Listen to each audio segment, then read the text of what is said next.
Deepika's got to run after this. We'll continue the panel, but let me pose a question to you. And a fellow venture capitalist recently wrote about, I don't know if you guys have read this article, about the return of investment on any movie that has been made in 2018 over a budget of 50 crores. Have you read about this? It's fascinating.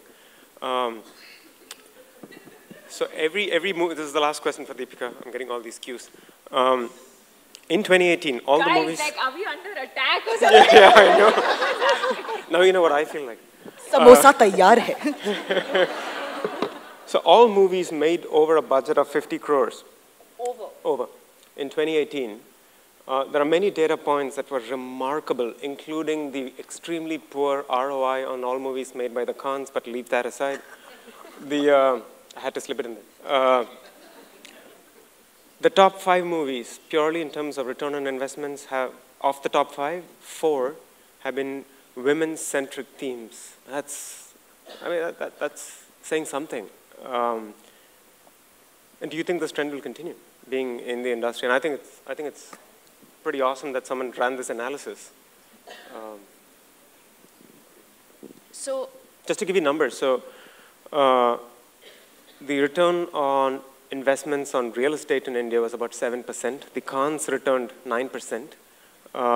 Women-centric movies, the top 4 out of the 10, or the 5, sorry, returned well north of 25%. Yeah, which is remarkable. Be happy to share this link with you guys, but what do you think of this? I think it's amazing, and I think, look, I think it's nice for us to say women-centric or female-centric at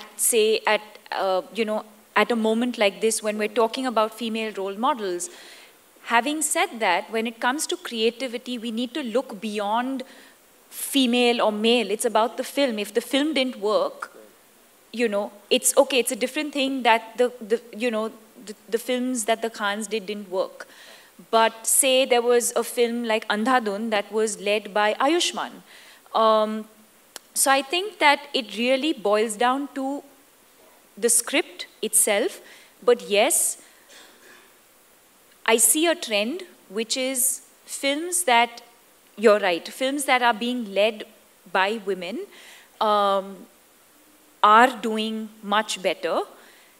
Also, we're in a place today where directors are changing roles. And that's unheard of. You have, if you have a script that sort of has a male protagonist, and suddenly directors are like, 1 second, let me just flip that. Let me just make that a female protagonist, and then go to so-and-so with the film. So you hear of a film that was offered to a male actor like 2-3 years ago, and it's coming back to you now with a female protagonist, is a huge achievement, But as a creative person, I would not like to make this distinction of like, male-led and female-led and all of that. I would just say that I think great content is what is really working right now. And I think a lot of that has to go to the audience. They're ready for that. I don't think it matters today anymore who is in the movie. It really depends on the kind of story that's being told, how well the director's telling that story, so there's a lot of these factors also, I think, that are playing a very, very important role in, in the success of these films. Sure. It's not, I don't think you can blindly say, okay, so-and-so's in the film, so let's go and watch it. I think 2018 was a clear sort of, watershed year. On that, so you have to sort of, right from the promo, the posters, all of that, I think that the audience has that pulse. I think they know instantly from the minute that first trailer goes out, they know at that very moment whether they want to watch that film or not. Of course, there are films that may not be sort of trending right from the start, but then they release on that weekend and there's that word of mouth that sort of, helps elevate the film. But yes, I think gone are the days when you just had like a big star on a film poster and that film worked. Makes sense. Yeah. Thank you.